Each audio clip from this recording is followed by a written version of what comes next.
নমস্কার। আজ আমি আপনাদের বুক ব্যথার কারণ ও ঘরোয়া টিপস সম্পর্কে বলবো। নাম্বার 1, বুক ব্যথার অন্যতম কারণ হলো অতিরিক্ত চাপ এবং স্ট্রেস।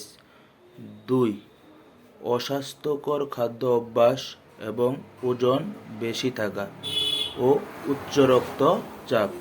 নাম্বার 3, হজম সমস্যা ও গ্যাসের সমস্যা, পেশির টান বা চোট লাগা।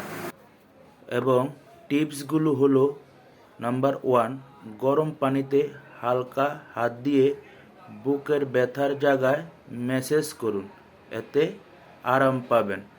নাম্বার 2, প্রতিদিন সকালে 1 চামচ আদার রস ও লেবুর রস মিশিয়ে খান, এটি রক্ত সঞ্চালন ভালো রাখে এবং ব্যথা কমায়।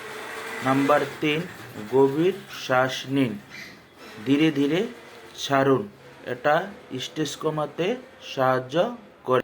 যদি বুকের ব্যথা বেশি হয় এবং দীর্ঘস্থায়ী হয়, দ্রুত ডাক্তারের পরামর্শ নিন। এরকম টিপস পেতে ফলো করুন রাজীব হেলথ অ্যান্ড হার্বাল পেজকে। ধন্যবাদ।